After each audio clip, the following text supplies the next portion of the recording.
अस्सलाम वालेकुम नाज़रीन, मैं हूँ रामीन सैयद और आप देख रहे हैं प्रोग्राम ज़ेरे बहस। नाज़रीन, वज़ीर आज़म शहबाज शरीफ ने एक बड़ी अहम बात डिक्लेयर की है कि मुल्क मुआशी बहरान के दौर से निकल चुका है।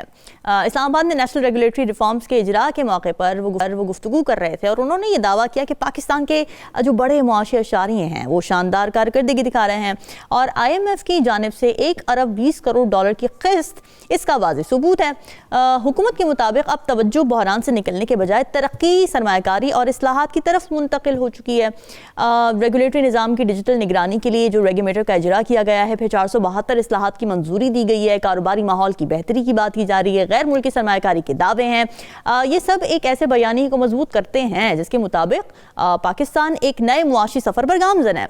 हुकूमत भी ये कह रही है कि नौजवान आबादी को हुनरमंदी और रोज़गार के मौके देकर मईशत को मजबूत बनाया जाएगा। लेकिन दूसरी तरफ हैं ग्राउंड रियलिटीज़ नाज़रीन। महंगाई है, बिजली गैस के बिल नज़र आते हैं, बेरोज़गारी नज़र आती है और आम आदमी की क़ुव्वत ख़रीद नज़र आती है जो कि कम से कम होती चली जा रही है।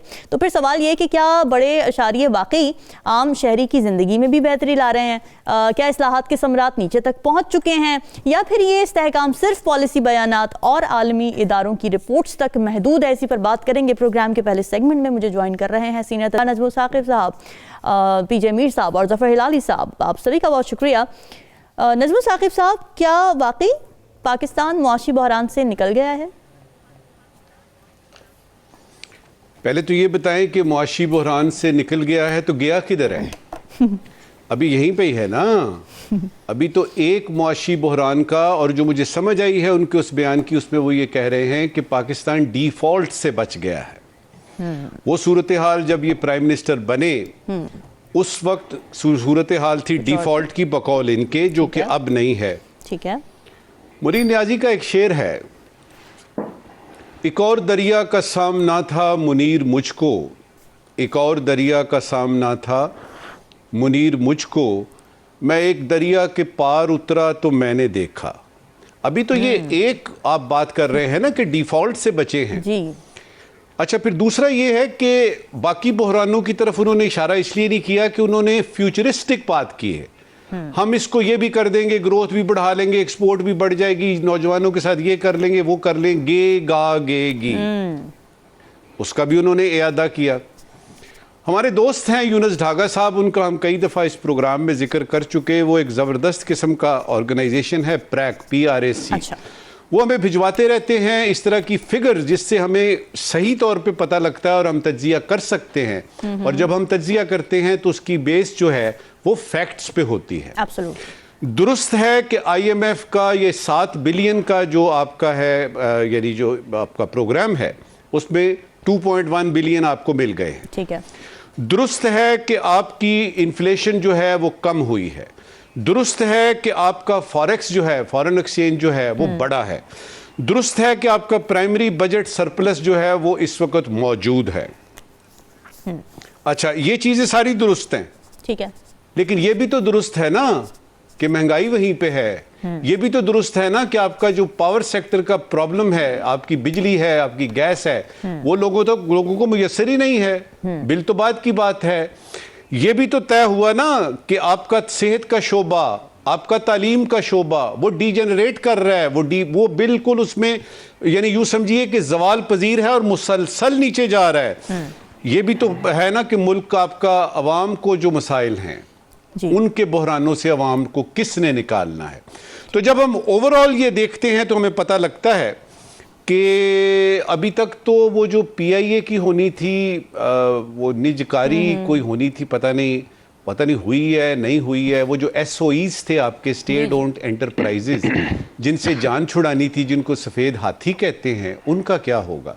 तो एक और दरिया का सामना था मुनीर मुझको, और अभी जब ये निकलेंगे ना इस दरिया से, जो कि निकल गए हैं, तो इनको कई दरियाओं का सामना करना पड़ेगा। और क्या वो दरिया 2-3 फैक्टर्स की तरफ इशारा दिलाता हूँ। क्या वो आग के दरिया होंगे?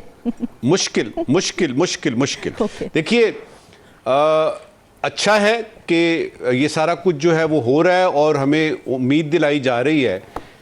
लेकिन सैयदा, ये भी तो देखिए कि 1947-48 से आज तक जो कोई भी आया उसने उम्मीद ही दिलाई जी। अब इससे अंदाज़ा लगा लीजिए, एक आपको ये बताते हैं जो कल उन्होंने ये जो रेगुलेटरी फ्रेमवर्क दिया है ना, उसमें वो कहते हैं जी क्वांटम जंप लगाया है। अब वो जो फिजिक्स जानते हैं उनको पता है कि क्वांटम जंप का मतलब ये नहीं होता कि किसी बुहरान से निकल आए हैं। क्वांटम जंप होता है कि पाकिस्तान इधर से उड़ के तो यानी या तो यानी सिंगापुर बन गया है या कम से कम मलेशिया बन गया है, तो क्वांटम जंप क्या चीज होती है? क्वांटम जंप कोई भी नहीं हुई। आपने थोड़ा सा जो है वो यानी कर्जा कुर्जा लेके हिसाब किताब करके, मगर बुनियादी चीज क्या है? बुनियादी चीज क्या है कि ये हुकूमत किस लिए होती है, ये कैबिनेट किस लिए है, ये सारे की सारी ऑर्गेनाइजेशंस आपकी मिनिस्ट्रियां किसके लिए हैं, ये मुल्क किसके लिए है? क्या ये मुल्क अवाम के लिए नहीं है? अब अगर अवाम के किसी एक बड़े मसले का हल मुझे बता दीजिए, सही बात है, उसके लिए आपको मैक्रो नहीं माइक्रो इकोनॉमिक्स देखनी पड़ेगी। वो अभी भी पाकिस्तान में लोग मौजूद हैं जो 10-10 रुपए 20-20 रुपए जमा करते हैं, जिनको के जब सुबह निकलते हैं तो उनकी जेब में 80 रुपए होते हैं, जिसमें 40 रुपए जाने का किराया और 40 रुपए आने का किराया होता है। उन लोगों के बारे में क्या है? वो उनके बहरानों की तरफ कब देखेंगे आप? तो मैं जब इसको देखता हूं तो मुझे नजर आता है कि एक मर्तबा फिर से हमें एक दरिया से निकाल के बहुत सारे और दरियाओं का सामना करना है। अल्लाह करे कि ये सफर जो शुरू हुआ, और खास तौर पे जो आपकी ग्रोथ है, जब तक ग्रोथ नहीं होगी, जब तक ये कर्जे से जान नहीं छूटेगी, आपका मुल्क टेक ऑफ पोजीशन में आ ही नहीं सकता। ठीक और ये सारी की सारी तहकीक जो है ये हमें बताई यूनुस ढागा साहब ने, अल्लाह उनका भला करे, वो हमें भेजते रहते हैं। अब ये है कि हमारा पैनल जो है जी, वो आपको फैसला करके बताएगा आखिर में कि क्या वाकई मुआशी बहरान से हम निकल आए हैं, खत्म हो गया है। हमारी असेसमेंट ये है कि आप बहरान से अभी नहीं निकले। कुछ इशारे ऐसे हैं जो पॉजिटिव हैं, लेकिन बेशुमार होमवर्क पड़ा हुआ है, लिहाजा इस पे लुडियां डालने की, भंगड़े डालने की जरूरत नहीं है। इस वक्त संजीदगी से सोचने की बात है कि एंड ऑफ द डे में क्या अवाम की तरफ आपका ध्यान जाएगा कि नहीं जाएगा। हिलाली साहब, कितनी इंटरेस्टिंग बात है कि IMF से कर्ज लेने के बाद हम ये कह रहे हैं, हमारे वज़ीर आज़म ये कह रहे हैं कि अब मुआशी इस्तेहकाम आ गया है, इकोनॉमिक टर्मोइल ख़त्म हो गया है। ये दोनों बातें आपस में कॉन्ट्रडिक्टरी हैं। ये बिल्कुल है और बड़ी डिप्रेसिंग बात है, इंटरेस्टिंग नहीं है, डिप्रेसिंग है कि हमारे प्राइम मिनिस्टर साहब ने इस किस्म का असेसमेंट किया है हमारी इकॉनमी पे, और जब पता चलता है कि वो इंचार्ज हैं तो बड़ी अफसोस हो रही है अपने मुल्क के लिए। देखिए, सीधी सादी बात है, हम पैसे जो अब ले, हम कैसे जिंदा रह रहे हैं आपको पता है? हम नहीं कि हम कर्ज ले रहे हैं कर्ज फेंटने के लिए, नो, हम कर्ज ले रहे हैं इंटरेस्ट कर्जों पे फेंटने के लिए। You understand? We are not taking money to repay loans, but the interest on loans. For every $100 जो पाकिस्तान का रेवेन्यू है, हम कर्ज लेते हैं $200। और आपका जो फॉरेन डेट है, I hate to tell you, it's 280 billion। आप कभी नहीं दे सकते, कभी नहीं दे सकते। अच्छा, अब आप बताएं, you are living आपका day to day expenditures partly by the on what, वो जो कर्ज आप चीन और सऊदियों से लिया है उसके सूद पे आप रह रहे हैं। ये है आपकी स्पेंडिंग मनी। उन लोग पैसे रखते हैं हमारे बैंक्स में, सूद जो आपको देना है ना, उस पे आप रह रहे हैं। अब सर्कुलर डेट जो है पाकिस्तान का एक नया डेफिनेशन एक्वायर किया है। अच्छा, ये नहीं है कि वी विल टेक और पे, नहीं, इट इज कि हम लेंगे नहीं मगर फिर भी देंगे। In other words, we will take nothing and we will pay. अब आप सोचिए, 40 मिलियन यूनिट्स ऑफ इलेक्ट्रिसिटी हमारी, हमने कहा है दुनिया को, हम इतने इंडस्ट्रियलाइज हो गए, देखिए तो सही, 40 मिलियन यूनिट्स हमारी रिक्वायरमेंट है। आपको पता है कि आपकी ऑफ टेक क्या है? ओनली 15, और बाकी जो है 25, उसके लिए आपको पैसे देने पड़ते हैं, इसलिए कि आपने कहा था हम इतना लेंगे, तो वो प्रोड्यूस कर रहे हैं, मगर एक्चुअली आप उठा नहीं सकते। फैक्ट्री को चलाना आजकल इट्स बिकम अनप्रॉफिटेबल। तो क्या हुआ, इन्वेस्टर्स जो हैं वो स्टॉक्स और शेयर्स पे आ गए। आप टैक्स करते हैं गैस और इलेक्ट्रिसिटी को।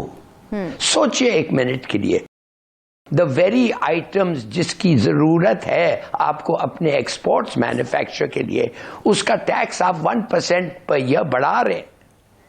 उसका नतीजा क्या है कि आपके एक्सपोर्ट्स इतने महंगे हो गए हैं कि बिकते नहीं है।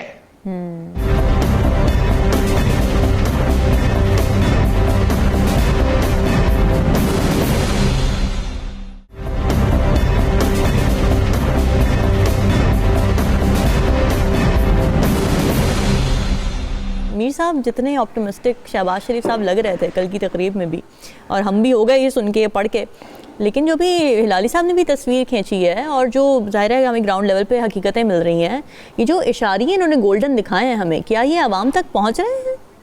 देखें, वो कह रहे हैं ना जी कि हम डिफ़ॉल्ट से बच गए। मेरे ख्याल डिफ़ॉल्ट से नहीं बचे, एहतसाब से बच गए।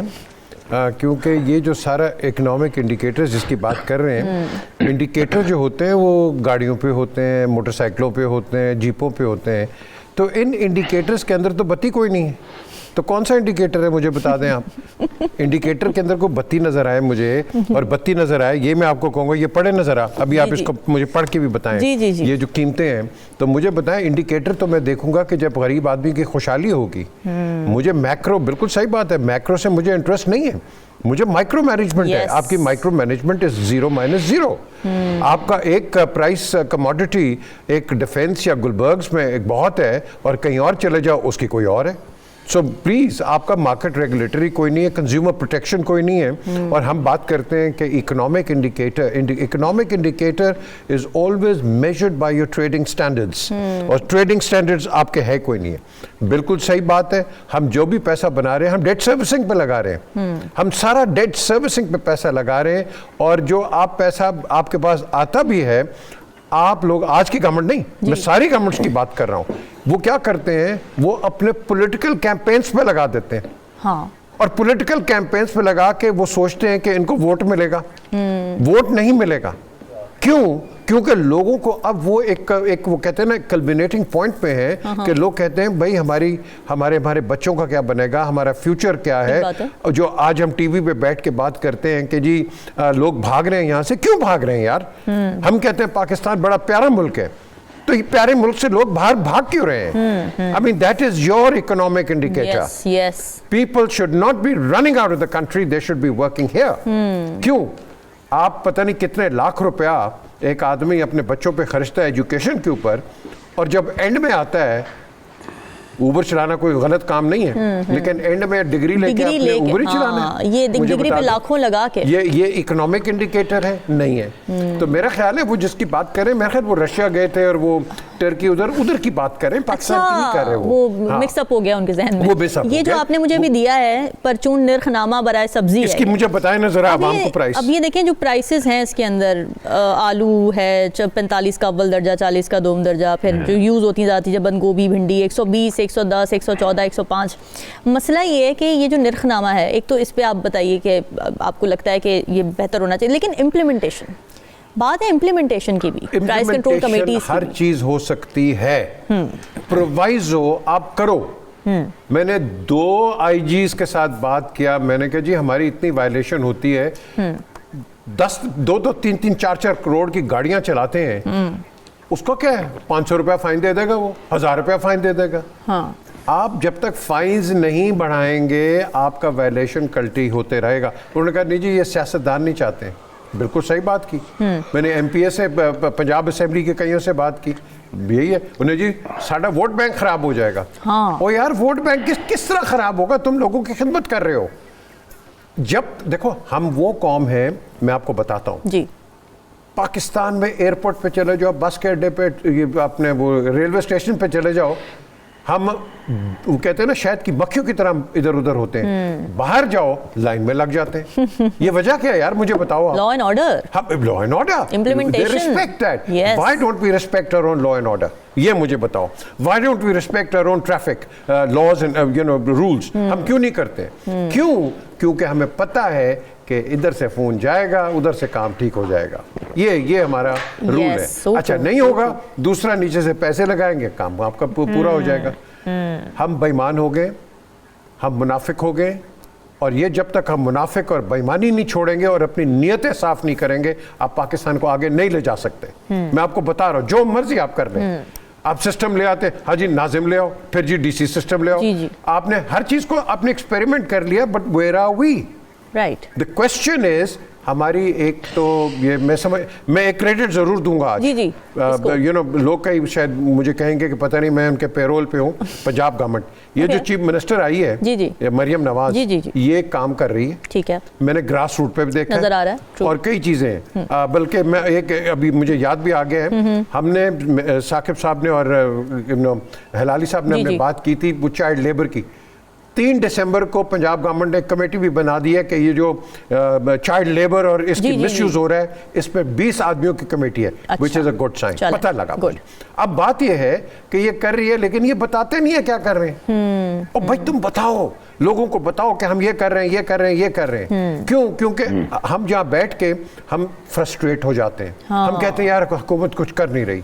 सो बेसिकली ये जो इकोनॉमिक इंडिकेटर्स हैं, अल्लाह इनको बेहतर बनाए। और जैसे पहले कहा, हम सब उम्मीद से हैं, लेकिन बात यह है कि उम्मीद कब तक चलेगी? हाँ, कब तक टूट रही है सर। आपने अभी ये जो कीमतें 2-4 बता दी हैं, एक गरीब आदमी खरीद सकता है ये? जिसके जेब में 80 रुपए हैं दिन में निकलते हुए, वो 100 रुपए की प्याज कैसे खरीद? Thank you very much. अब आप मुझे बताओ, तो नीचे से आवाज चीख निकलेगी कि नहीं निकलेगी? निकलेगी, बिल्कुल निकलेगी। सो प्लीज मैं तो यही एडवाइस करूंगा, सख्त हो जाओ मार्केट रेगुलेटर पे। ये जो प्राइसेस ऊपर नीचे करते हैं, पकड़ लो इनको। जी ठीक है। रेडी वाले के पास जाओ जी, ये कितने का? ओ नहीं जी, पेट्रोल महंगा हो गया। हाँ, ओ भाई तेरा रेडी पेट्रोल पे चल रही है। द क्वेश्चन इज कि हर जगह सब आप भी कह रहे हैं कि मुआशी बुहरान खत्म नहीं हुआ। नहीं हुआ जी, बिल्कुल नहीं। हमारा कंसेंसस आ गया इस बात पे। हिलाली साहब, आप कुछ कहना चाह रहे थे बीच में, प्लीज प्रोसीड। मैं सिर्फ 2 छोटे स्टेटिस्टिक्स आपको बताना चाहता हूं जो मैंने जिक्र नहीं किया था जी। आपके ख्याल में रामीन ये मुझे बताएं, रूरल सिंध कितने फीसद लोग आप समझते हैं कि बिलो द पॉवर्टी लाइन? कितने फीसद? पाकिस्तान का है 50% अभी, कि आधे जो लोग हैं वो बिलो द पॉवर्टी लाइन होते हैं। आप 75% है रूरल सिंध में, और 3/4 ऑफ द वाटर, सोचे 3/4 ऑफ द वाटर 14 डिस्ट्रिक्ट्स में 3/4 ऑफ द वाटर, 75% पानी 14 डिस्ट्रिक्ट्स में अनफिट फॉर ड्रिंकिंग। तो सर फिर वही बात है ना कि पानी नहीं है साफ पीने को। तो देखिए ना हिलाली साहब, खुशी की बात तो ये है ना कि भुट्टो अभी जिंदा है इंटीरियर सिंध में, ये भी तो देखे ना।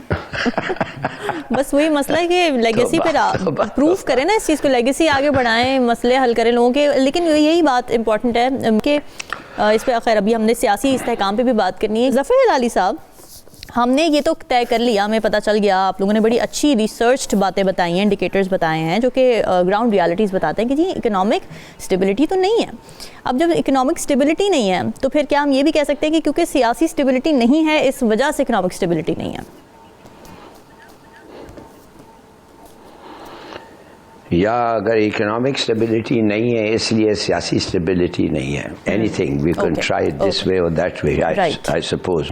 ये इंटरेस्टिंग एक डिबेट हो सकता है, मगर मैं आपको बताना चाहता हूँ कि आज तो मैं पढ़ रहा था कि आपका most popular politician with the largest party, जो लोग कहते हैं he is the most popular and his party therefore has to be the largest if he is the most popular. आप मुझे ये बताएं कि उसके लिए तो एक परमानेंट जेल का हमने खबर सुना है, वो अब बन रहा है। अच्छा। और उसको सुना है कि ऑर्डर्स जा रहे हैं कि जल्दी करो। तो आप मुझे बताएं, जब आपका पॉपुलर एक पॉलिटिशियन और जिसकी इतनी बड़ी पार्टी है उसके लिए एक जेल बन रहा है, तो आप समझती हैं इस मुल्क में स्टेबिलिटी आ सकती है?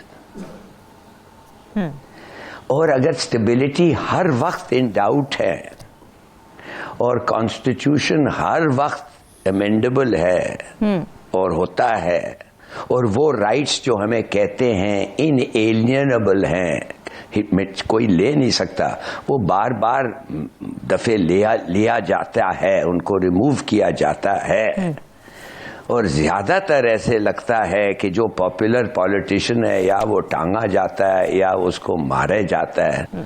तो देखिए ये जब सवाल जब तक हैं तो हम कैसे कह सकते हैं कि we are headed towards political stability, जब एक स्पेशल घर बन रहा है for popular politicians, leader of big parties.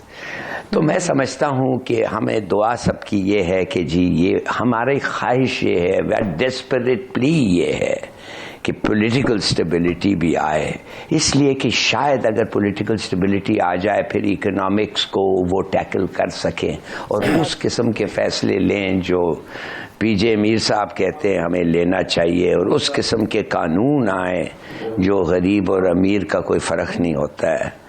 तो शायद ऐसे हो, मगर टिल ऑल दैट हैपन्स मेरे ख्याल में, एंड सर्टेनली जब तक 50% of this country is below the poverty level और उनका कुछ मकसद हल नहीं हो रहा है, माने कोई उनके साथ, मेरे नहीं ख्याल में politics can never be stable, और पॉलिटिक्स में कभी स्टेबिलिटी आ ही नहीं सकती। We are always be in a crisis.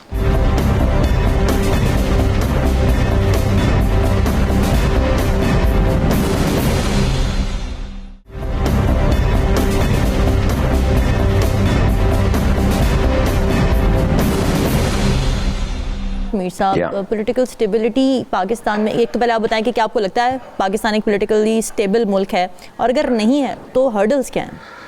आपको अभी लग रहा है पॉलिटिकली स्टेबल है ये? सर मैं तो सिर्फ सवाल पूछ सकती हूँ। ठीक है ना, मैं आपको बताता हूँ। देखिए, या तो हम मुनाफकत करें या झूठ बोलें। मैं यहाँ किस तरह बैठ के झूठ बोल सकता हूँ कि पीटीआई एक बहुत बड़ी जमात है, बिल्कुल जमात है, लेकिन उसके साथ क्या हम कर रहे हैं ये सबको पता है। हमने यही, आप कह लो कि यही अपना हमने एक सिस्टम पीएमएल-एन के साथ इस्तेमाल किया। मैं भी ये कहने वाली थी कि PTI is not the only party who suffered. People's Party के साथ भी यही किया है। यस एग्जैक्टली, हमने हर एक के साथ किया है। और फिर हम यहाँ आज बैठ के कहें कि आपका पॉलिटिकल सिस्टम जो है ये सियासी इस्तेकाम आ जाएगा, ये नहीं आएगा। जब तक हम एक दूसरे के अंदर टॉलरेंस नहीं दिखाएंगे और नेशनल इंटरेस्ट में बैठ के बात नहीं करेंगे, नहीं आएगा। हमने देखो, हमारे अंदर संजीदगी नहीं है। हमारे अंदर जो आपका बुनियादी सवाल है वो ये है, हम क्यों नहीं है? इसलिए क्योंकि मैंने पावर में आना है, इसने पावर में नहीं आना। हाँ। मैंने करना है, इसने नहीं करना। पावर पॉलिटिक्स, ये हमारी पावर पॉलिटिक्स है। ठीक है। अच्छा जी, उसके बाद क्या होगा? इधर एक बंदा आएगा, मैं नाम नहीं लेता, सर वो मेरे पास 10 बंदे हैं, मैं उनको लेके आ जाऊंगा तो पक्के वोट से इलेक्टेबल हैं। मैंने खुद देखा यार। अच्छा चलो, आ गए, लग गए। फिर आप क्या करेंगे? आप उनको ऐसी जगह पे लगाएंगे कि जहाँ ना उनको ए ना बी ना सी का पता है, आप उनको एमडीज लगा देंगे, चेयरमैन लगा देंगे। क्यों? क्योंकि उसको थैंक यू करना है, उसको 10 वोट लेके आया वो। कॉम्पिटेंस नहीं देखनी। मैं ये सिस्टम में आपको सच्ची बात बता रहा हूँ। एक यही चीज अभी अगर आप थोड़ा सा जिक्र इन्होंने किया था नजम साकिब साहब ने पहले पीआईए का, और जितने लोग जो बिड कर रहे हैं, क्या ये एरोनॉटिकल्स या ये इसके हैं कॉम्पिटेंट हैं कि नहीं है? मुझे बताओ। सही बात है। जो ये करेंगे, ये गवर्नमेंट क्यों नहीं कर सकती है? गवर्नमेंट क्यों फेल हो रही है? यस, ये गवर्नमेंट का फेलियर है कि इसको निकाल रही है। True true. ब्रिटिश एयरवेज जब नीचे जा रही थी, मार्गरेट थैचर जॉन किंग को लेके आ गया और फ्रॉम $168 मिलियन पाउंड्स डेफिसिट, वो 248 पे उसको अगले साल प्रॉफिट में ले गया। You need people to run it. You need people, good people to run it. अगर तो मैं सिफारशी लेके आ जाऊं, और पीआईए भरा हुआ है सिफारशियों के साथ, पॉलिटिकल एंट्रीज इतनी हैं कि मैं आपको क्या बताऊं। मुझे 2 चेयरमैन ने बताया कि हम कुछ कर नहीं सकते, क्योंकि अगर कुछ करेंगे तो कराची का हाल क्या हो जाएगा। मैं बता रहा हूं आपको, सच्ची बात बता रहा हूं। तो इंटेंट ही नहीं है फिर जो मर्जी कोशिश भी करेगा ना, नीचे आपके इतने बैरियर्स हैं, सियासी बैरियर्स हैं कि आपके इदारे नीचे चले जाते हैं। सड़ा निजाम। यस, सो बेसिकली ये जब तक आप एक दूसरे के साथ बैठ के बात नहीं करेंगे और ये अपने ईगोस पे चलेंगे, याद रखें वो कहते हैं how long is a piece of string, how long can you stretch it, वो टूट जाएगी और टूटेगी। आज की जो हम बात कर रहे हैं ये कल की हिस्ट्री है। हमें कल की हिस्ट्री अच्छी बनानी है और खराब नहीं बनानी। हम खराब हिस्ट्री बना रहे हैं क्योंकि याद रखें, nothing is permanent in life, nothing is permanent. आपके लेगेसी, आपके काम और आवाम का जो आप खिदमत करोगे, ये आपकी लेगेसी है। तो मुझे बताओ कि लेगेसी बन रही है? बता दें कहीं। नहीं सर, बन अभी तो रही नजर है? नहीं आ रहा। जो आ रहा है आपको लॉलीपॉप दे रहा है, आपको लॉलीपॉप दे के वो चला जाता है, और जब चला जाता है फिर वो, जिस तरह मैं पहले भी रिपीट कर चुका हूं, फिर जब इलेक्शन का वक्त आएगा, आ जाओ जी हम आपको देंगे, हम ये देंगे, वो करेंगे, 500 यूनिट फ्री बिजली के। 500 यूनिट फ्री बिजली के। क्या है, उनको बिजली लगी उन बंदों को, बेचारों को, यू नो, वो क्या करेंगे? सही बात सो है। बेसिकली ठीक जो क्रक्स है इसका एक ही है, सियासत इस्तेकाम आ सकता है, ओके, थोड़ी सी Okay. गवर्नमेंट ने लचक दिखानी है, थोड़ी आपकी ऑपोजिशन ने लचक दिखानी है, और आप एक दूसरे के साथ बैठ के बात करें। इसमें नुकसान आप दोनों का नहीं है, पाकिस्तान का नुकसान है। सही बात है। हमने पाकिस्तान को देखना है, सियासी जमातें आती जाती हैं, ठीक है। हमने पाकिस्तान को देखना है। अगर आप ये नहीं करना है ना, तो फिर वो बंदा गया था ना, कहना फिर अल्लाह ही हाफिज है, सिंपल। ठीक है। नजमुल साकिब साहब, आपको क्या लगता है, क्या पॉलिटिकल स्टेबिलिटी है हमारे मुल्क में? अगर नहीं है तो कैसे लाई जाए? कुछ सॉल्यूशंस बता दें सर, कोई हमें एग्जांपल्स दे दें कि कोई मुल्क ऐसे थे जिसमें कैओस था पॉलिटिकल, लेकिन फिर उसके बाद सब ठीक हो गया और अब वेलफेयर स्टेट्स बन गई हैं, बड़ी खुशहाली आ गई वहाँ पे। एक बहुत बड़ा सच बोलेंगे आज, जी, देखी जाएगी, सच बोलते हैं। लेकिन Okay. उससे पहले मैं आपको ये बताऊं कि बचपन में एक कहानी मैंने पढ़ी थी कि एक शख्स जो है वो, उसने किसी तरीके से शेर आ गया गांव में, तो उसने उस शेर के ऊपर बैठ गया अच्छा, और उसको एक तरह से काबू कर लिया। अब उसको डर ये था कि मैं जो ही इधर से उतरूंगा शेर मुझे खा जाएगा। मुझे पंगा वो गलत ले लिया। कहानी याद आ रही है, ओके, मुझे वो कहानी याद आ रही है, इसलिए कि इस वक्त की अगर आप हुकूमत देखें, हिसाब किताब देखें, तो उनको डर किस चीज का है? शेर तो काबू कर लिया हुआ है उन्होंने, लेकिन उनको ये पता है कि जरा सा भी ऐसे ऐसे हुआ तो ये शेर तो सामने मौजूद है। अब मैं बोलने लगा हूं एक बहुत बड़ा सच। देखिए, ये लोग जलते हैं, ये लोग जेलस हैं, खामखा के कीड़े निकालते हैं कि जी सियासी बहरान जो है वो खत्म नहीं हुआ। कैसे खत्म नहीं हुआ? अच्छा, हो गया है? मैं आपको बताता हूं कि सियासी बहरान खत्म हो चुका है। ओके नंबर 1 पे सुनिए, जी, आपकी पार्लियामेंट जो है उसके इजलास हो रहे हैं। इसका क्या मतलब है? इसका मतलब है कि सारे मसाइल हल हो चुके हैं। अरे वाह, सियासी बहरान तो बहुत दूर की बात है, सारे मसाइल हल हो चुके हैं। अपने मीडिया को देख लीजिए, आपका मीडिया कितना खुशबाश है। देखिए सर, उन हम तो सहाफियों depressed के, हैं। एंकर पर्सन की जो गाड़ियां देखिए, माशाल्लाह। उसके बाद आ जाइए आप एग्जेक्टिव्स की तरफ। अच्छा, वो एग्जेक्टिव जो हैं वो आलूओं और प्याज के जो रेट हैं उसको करने के लिए 5-5, 6-6 करोड़ की गाड़ियों में जा रहे हैं। ओह, क्या मसला है बहुत आपका? खुशहाली, सही बात है, सही सुकून कह रहे है कि नहीं है? आगे चलें, अदलिया को देख लीजिए, अल्हम्दुलिल्लाह रब्बिल आलमीन। अब तो आपकी आईनी अदालत भी बन गई, जी। यानी इंसाफ के लिए आपको एक और बहुत बड़ा फोरम मिल गया, तो इंसाफ का भी बोलबाला हो रहा है। Very आप nice. क्या बात कर रही है कि सियासी इस्तेकाम नहीं है या सियासी बहरान खत्म नहीं हुआ? फिर आगे मैं माफी चलिए, मांगना चाहूंगी। सियासी अल्लाह सरगर्मियां हम सब माफी आपको मांगेंगे इनमें। आपको नजर आ रही हैं कुछ सियासी सरगर्मियां? को पता लग रहा है कुछ जलसे हो रहे हैं, कुछ कॉर्नर मीटिंग्स हो रही हैं, पता लग रहा है कि कुछ किसी इलेक्शन में आना है? दूर दूर तक आपको इलेक्शन का कुछ पता ही नहीं है। फिर वो जो 8 फरवरी के इलेक्शन के रिजल्ट्स पे आप लुटियां डाल रहे थे कि जी गलत आया, फलाना आया, सच पता लग गया ना, सारे चुप हो गए हैं। 2 आपके मुल्क की बड़ी सियासी पार्टियां मुल्क चला रही हैं, हुकूमत चला रही हैं। एक पार्टी जो है वो बिल्कुल कोने में बेचारी लगी हुई है, जो सबसे बड़ी पार्टी है। तो मुझे ये बताएं, सुकून आया कि नहीं आया? जी जी सर, वो जो तूफान से किसान पहले की है, खामोश। वो जो हारी है, वो जो खेतों में है, उसको आपको नजर आ रहा है कि वो परेशान है कि उसके जिस्म पे यानी कपड़े भी पूरे नहीं है? आपको वो कुछ यानी लग रहा है प्रोटेस्ट करता हुआ? आप इन मजदूरों को देखिए, इज्जड़ के इज्जड़ बैठे हैं, ग्रोह के ग्रोह आपको सड़कों के नजर आएंगे। इत्तेफाक नहीं देखा आपने मजदूरों में? उनके पास कुदाल पड़े हुए हैं, उनके पास बेलचे हैं, और वो बैठे हुए गप्पे लगा रहे हैं। तो किस किस्म की सियासी बहरान की बात कर रहे हैं आप लोग? इस बहुत मुल्क negative हैं हम में लोग। इस वक्त जितना सुकून है कभी पूरे तारीख 78 बरस में नहीं आया था। और ये लोग ये सारे जेलस हैं। और देखिए लाली साहब ने गिनवा दिए, या मीर साहब ने पता नहीं क्या सर, ये गिनवा लोग बहुत दिया negative कि बातें ये नहीं हो करते रहा, वो नहीं हो रहा।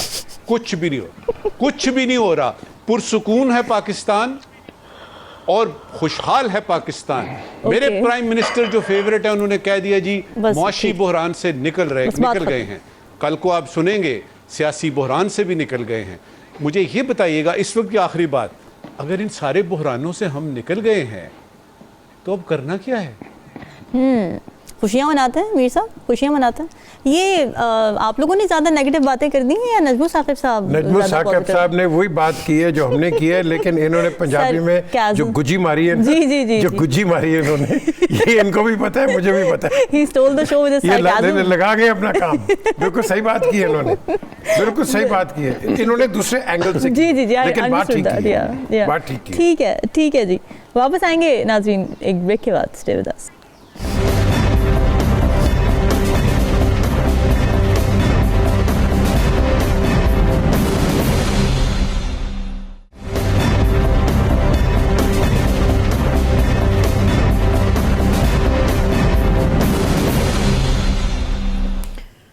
वेलकम बैक जी। अब बात करनी है एक ऐसे वाक़े की जिसने सिफारती आदाब, रियासती खुदमुख्तारी और बैनुल-अक़वामी कानून की तशरीह पर एक नई बहस छेड़ दी है। वज़ारत ख़ारजा ने नॉर्वे के सफ़ीर को तलब किया और इस बुनियाद पर कि उनकी सुप्रीम कोर्ट की एक समाअत में मौजूदगी को पाकिस्तान के अंदरूनी मामलात में मुदाखलत करार दिया जा रहा है। ये समाअत हुकूक़ इंसानी की जो कारकुन है ईमान ज़ैनब मज़ारी साहब और उनके शौहर से मुतालिक केस की थी, जिससे ओपन कोर्ट प्रोसीडिंग कहा जाता है। वज़ारत ख़ारजा के मुताबिक नॉर्वे के सफ़ीर की मौजूदगी सिफारती प्रोटोकॉल और वियना कन्वेंशन के आर्टिकल 41 की खिलाफ वर्जी है, जो सिफारतकारों को मेज़बान मुल्क के अंदरूनी मामलात में मुदाखलत से रोकती है। भी मुदाखलत वर्ड बहुत इंपॉर्टेंट है, इस पर हमने डिबेट करनी है। दूसरी तरफ कई साबिक़ सिफारतकार और यूरोपीय नुमाइंदे इस पर यह मौक़िफ़ अपना रहे हैं कि किसी खुली अदालती कार्रवाई को बतौर खामोश मुबस्सर यानी ऑब्जर्वर के तौर पर देखना बज़ात खुद मुदाखलत के ज़ुमरे में नहीं आता।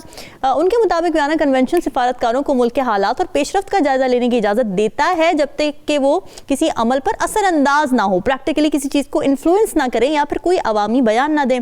ये मामला उस वक्त मज़ीद तवज्जो का मरकज़ बन गया जब सवाल ये उठा कि क्या किसी सफ़ीर की अदालत में मौजूदगी वाकई एक सिफारती खिलाफ वर्जी है या फिर इस इक़दाम के ज़रिए एक पैगाम दिया जा रहा है, और क्या फिर इस तरह के इक़दामात मुस्तक़बिल में पाकिस्तान और आलमी सिफारती बरादरी के ताल्लुकात को मुतासिर कर सकते हैं। पीजे मीर साहब, सबसे पहले तो आप ये बताएं कि ये जो मुदाखलत का वर्ड इस्तेमाल हुआ है, क्या ये वाकई मुदाखलत थी? क्योंकि हमने कोई उनकी स्टेटमेंट नहीं देखी, हमने कोई इन्फ्लुएंस नहीं देखा, he was just sitting there as a neutral observer. What do you think? मुदाखलत नहीं है, आपने भी कह दिया है। अगर तो उनका कोई इन्फ्लुएंस चलाएंगे या चलाना था या चला सकते हैं तो यस दैट विल बी मुदाखलत। ओके। कोर्ट्स के अंदर नो वन, नॉट इवन आपके जो लोकल लीडर्स हैं ये भी कुछ कर सकते हैं। तो बाहर की तो बात अलग रहेगी। बिल्कुल जब एम्बेसडर कोई होता है या और आपके you know community welfare officers और ये वो जितने ये जाते हैं, देखते हैं, ऑब्जर्व करते हैं मुख्तलिफ ममालिक के अंदर कि प्रोसीडिंग्स आपकी क्या हो रही है, बिकॉज उन्होंने अपने डिस्पैचेस बनाने होते हैं। तो इसका जो मेरी नज़र के अंदर जो एक नुकसान होता है जिसको मैं नेगेटिव नहीं कहूँगा, वो ये है कि वो आपको देखेंगे और अपनी रिपोर्ट्स देंगे कि भाई कोर्ट्स जो है आपके सही तरीके से परफॉर्म कर रहे हैं। ठीक है। अब वो क्या डिस्पैचेस देते हैं आई डोंट नो। नेगेटिव है या पॉजिटिव है। अगर पॉजिटिव देंगे तो आपके अंदर नॉर्वे की हम बात कर रहे हैं तो नॉर्वे से बिजनेस आएगा। टेलीनॉर आया कि नहीं नॉर्वे से? जी। तो बात है कि आपके बड़े बड़े बिजनेस आएंगे वहाँ। लेकिन अगर एक नेगेटिव जाएंगे, याद रखना कि जो अदालतें पाकिस्तान छोड़ दें कहीं भी, अगर अदालत काम नहीं करेगी आपका बिजनेस कभी भी उस मुल्क में नहीं चल सकता। ठीक है। नहीं चल सकता। ठीक है। क्यों? क्योंकि लोग भाग जाएंगे। ओके। लोग कहेंगे कि हम ऐसे मुल्क में क्यों बिजनेस करें जाके, कोर्ट्स की कोई जुरिस्डिक्शन ही कोई नहीं है। साथ साथ आई थिंक अगर फॉरेन ऑफिस ने करना था, अगर ये रूट लेना ही था तो सबसे पहले IMF को कहते ना यार कि तुम्हारा क्या काम है जजेस को मिलने के लिए, प्लीज मुझे बताओ। वहाँ भी रोकते। तुम्हारा क्या काम है? ठीक है। वो अगर तुमने मिलना है तो हमारे फाइनेंस मिनिस्टर से मिलो, प्राइम मिनिस्टर से मिलो। तुम्हारा क्या काम है उधर जाके? ओके। बात यही है कि हमारे पूरे एक परसेप्शन है हमारे कोर्ट्स का। आप उनकी रेटिंग्स देख लें कितने 134th है, समथिंग लाइक दैट। अगर वो इधर हैं तो क्यों है? तो ये एक परसेप्शन बन जाती है जो मैं समझता हूँ कि नहीं बननी चाहिए। और ये जो चीज़ है ये मेरी नज़र के अंदर ये बिजनेस को एक डैमेज कर सकती है, अल्लाह करे ना करे। लेकिन द क्वेश्चन इज कि जब आपके पास एक एम्बेसडर्स आएंगे और केसेस को ऑब्जर्व करेंगे, ह्यूमन राइट्स के केसेस, आप हेग में चले जाएं, आपके बड़े बड़े एम्बेसडर्स और आपके जो डिप्लोमेट्स हैं वो देखते हैं, सुनते हैं, वो इंटरनेशनल कोर्ट ऑफ जस्टिस में भी सुनते हैं, वो देखते हैं। तो यस, बिल्कुल आपने सही इसकी निशानदेही की है कि अगर वो इन्फ्लुएंस करने की कोशिश कर रहे हैं, जो कि नहीं कर सकते हमारे जजेस को, वो एक अलग बात है। सो उसको उस पर जाना नहीं चाहिए। आई डोंट थिंक इसको एक इतना बड़ा डिप्लोमेटिक इंसिडेंट बनाना चाहिए। यस, जाएं, आके हमें देखें, हमने तो ट्रांसपेरेंसी दिखा दी। एग्जैक्टली, मैं भी आपसे ये सवाल करने वाली थी कि अगर हमारा जस्टिस सिस्टम बहुत अच्छा है तो फिर हमें इस बात का डर ही नहीं होना चाहिए कि अगर कोई न्यूट्रली बैठ के ऑब्जर्व कर भी ले तो there will be good things that they will have to say about. Rameen, हम अपने जो हमारे डिग्निटरीज आते हैं, डेलीगेट्स आते हैं, हम उनको हर चीज दिखाते हैं। हाँ। हमारे वुज़रा जो हैं उनको लेके जाते हैं, आपको दिखाते हैं ये जगह, ये देखें, ये हमारा इंडस्ट्री है, ये है, वो है कि पाकिस्तान के अंदर क्या हो रहा है। तो अगर आपको देख रहे हैं एक इदारे में जाके, तो end of the story, no big deal. ठीक तो है, इसको एक वो कहते हैं ना, storm in a tea cup create करना, नजर आती है। I don't think that was right, but again the foreign office knows better. In fact Najmul Saqib साहब नोज बेटर, जी, अभी because he is in the foreign office. Yes, I am going towards Najmul Saqib साहब। नजमुल साकिब साहब, क्या हर्ज हो गया अगर नॉर्वे के सफीर चले गए, अदालत में बैठ गए, न्यूट्रली ऑब्जर्व कर लिया, इसमें इशू क्या है? पहले तो इस लफ्ज़ मदाखलत को देख लेते हैं जी सर। कि किसी मुल्क के इंटरनल जो अफेयर्स हैं उनमें मदाखलत कितना क्या बड़ा होती है? जुर्म है। हाँ, और क्या होती है कम ये भी से कम डिफाइन उसमें करें। ये होता है कि आप पीएनजी करार देते हैं, पर्सोना नॉन ग्राटा, ओके, और उसको अगली फ्लाइट से भेज देते हैं। ठीक तो है। क्या ये नॉर्वे के जो आपके हैं सफ़ीर, ये अगली फ्लाइट से गए हैं कि अभी तक नहीं यहीं पे ही सर, हैं? डिमार्श ही किया। इसका मतलब ये है कि तंबीह करनी थी। जी, फॉरेन ऑफिस ने तंबीह की, और जो लफ्ज़ उन्होंने इस्तेमाल किया, उन्होंने कहा जी कि kindly adhere to the established norms of diplomatic engagement. ये ऐसे ही है जिस तरह बच्चों से कहा जाता है कि बेटा टाइम पे आना, स्कूल जाना है, वगैरह वगैरह। ये बिल्कुल एक ऑब्वियस सी बात है। ठीक है। ये जो है ना कि interference in the internal affairs of the country, ये जरा बड़ा जुर्म है। जी। मेरा नहीं ख्याल कि इन्होंने जब ये कहा तो इसका मकसद भी वही था। अच्छा, एक तरह से यूं समझिए कि थोड़ा सा ड्राफ्टिंग का मसला हो गया है। अच्छा, क्योंकि सबसे पहले ये देखिएगा कि सफ़ीर साहब जो हैं जब सुप्रीम कोर्ट में इस हेयरिंग के लिए गए तो क्या अपनी डिप्लोमेटिक नंबर प्लेट वाली गाड़ी पे गए कि इन ड्राइव करा के गए? ये चले कैसे गए? अच्छा, इससे क्या? और जो गेट पे खड़े थे उन्होंने पूछा क्यों नहीं?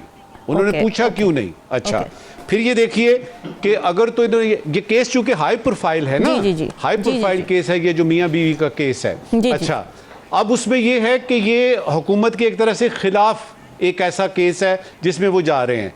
क्या उन्होंने कोर्ट फीस दे दी है इसकी, इनके केस की? क्या उन्होंने इनका महीने का खर्चा लगा दिया है सफ़ीर साहब ने? क्या उन्होंने ये कहा है कि जी आपको वीज़ा देते हैं, आप फिक्र ना करें और हम जा रहे हैं आपको लेके, वगैरह वगैरह? इस तरह की कोई बात हुई है? और सबसे बढ़ के क्या सफ़ीर साहब ने कोई ऐसा बयान दिया है, कोई बयान दिया उन्होंने ऐसा जिसमें ये हो कि जी देखें ये गलत हो रहा है, ये केस ही गलत है, ये तो इसके फैक्ट इन इशू फलाना, ये वो इशू ही नहीं बनता। इनको जो है वो खामखा यानी केस को ले गए हैं सुप्रीम कोर्ट में, कतई तौर पे नहीं, इस तरह का कोई बयान नहीं आया। लिहाजा जो नॉर्वे से जवाब आया है ना, मैं वो कोट करता हूँ एक लाइन का, मेरे ख्याल में जो यानी जिन जिन लोगों ने वियना कन्वेंशन पढ़ी हुई है और उनको पता है कि ये जो डिप्लोमेट्स का बाइबल है इसमें क्या लिखा हुआ है, वो कहते हैं ambassadors presence at the supreme court hearing was in line with international law. Presence वहां पे हो सकती है, मिसाल के तौर पे वो अपनी हुकूमत का को डिफेंड करने के लिए उनको कहा जा सकता है और वो जाके डिफेंड कर सकते हैं। ठीक है। कोई किसी किस्म का उनका पर्सनल मामला है, इम्यूनिटी उनकी जो मिली हुई है कि आप अगर जुर्म भी करते हैं तो आपको कोई यानी केस आप पे होगा नहीं, लेकिन अदालत बुला सकती है, वो जा सकते हैं। ठीक है। आखिरी सवाल, क्या ये वाहिद केस था जिसके लिए सफीर मोहतरम वहां गए कि वो रोजाना जाते हैं? जब आप इस सवाल के जवाब में जाएंगे ना तो आपको पता लगेगा कि आप पीछे को थोड़ा सा है, the devil is in the detail. और अगर उन्होंने ये केस हाई प्रोफाइल जो कि गवर्नमेंट के खिलाफ एक तरह से है, उसमें जाना था तो सीधा सीधा तरीका होता है, आप फॉरेन ऑफिस में जाके कहते हैं जी कि मैं इसमें जाना चाहता हूं, मुझे इजाजत दीजिए। क्योंकि फॉरेन ऑफिस जो है आपका, मसलन इस्लामाबाद में जितनी एम्बसीज हैं, अमेरिकन है, आपकी ब्रिटिश है, नॉर्वे है, स्वीडन है, कोई भी एम्बसी है, इवन आपकी इंडियन एम्बसी है, ये सारे सिफारत खाने जो हैं आपके फॉरेन ऑफिस के अंडर आते हैं। लिहाजा बॉटम लाइन में आपको ये बताऊंगा, कोई इंटरफेरेंस नहीं हुई, लेकिन एक इरिटेशन जरूर क्रिएट की है सफीर मोहतरम ने, जो कि उनको नहीं करनी चाहिए थी। अच्छा, हिलाली साहब, आपको क्या लगता है उनकी presence in the court was that an issue? और दूसरा ये कि जब उनको डिमार्च जारी किया जाता है तो उसके बाद नॉर्वे से जो जवाब आता है, जो अभी नजबुल साकिर साहब ने कोट किया कि इट वाज इन लाइन जो भी रूल्स एंड रेगुलेशंस है उसके साथ, तो फिर क्या होता है इसके बाद? क्योंकि यहाँ पे तो एक कॉन्फ्लिक्ट आ गया ना। बिल्कुल, मैं आपको बता नहीं सकता हूं मैं कितना हैरान हूं कि हमारे फॉरेन ऑफिस ने एक एम्बेसडर अगर एक पब्लिक हियरिंग को जाता है, अगर वो एक केस की समाअत देखना चाहता है जो आम पब्लिक आदमी जा सकता है, तो why can he not to go? किधर लिखा हुआ है कि हमारे कोर्ट्स ऑफ जस्टिस में वो एंटर नहीं कर सकता है विदाउट परमिशन? और आप क्या कह रहे हैं इसको, ये जो निकाल की बात कर रहे हैं, इसके माने आप सजेस्ट ये कर रहे हैं ना कि आपके ट्रायल्स जो है शायद अनफेयर हो। हाँ, आप नहीं चाहते कि ऐसा आदमी जाके देखें कि you are trying a man unfairly. Suggestion तो मुझे तो यही आता है कि आपको पैनिक क्यों कर रहे हैं भाई? सही बात। अगर if the law in this country is fair, तो why are you panicking? Number one. दूसरी बात यह है कि ये तो इतना बड़ा, आई मीन अब तो इम्प्लीकेशन ये है कि जो ट्रायल गवर्नमेंट के मर्जी के खिलाफ, आई मीन एनी ट्रायल जो गवर्नमेंट इज अ पार्टी, अगर आप उधर पहुंच जाएं, या any trial which takes place, आप अगर उधर पहुंच जाएं, तो वो समझता है कि गवर्नमेंट जो है it is showing that you are against the government. Feedback जरूर दीजिएगा, हमें दीजिए इजाजत। अल्लाह हाफिज।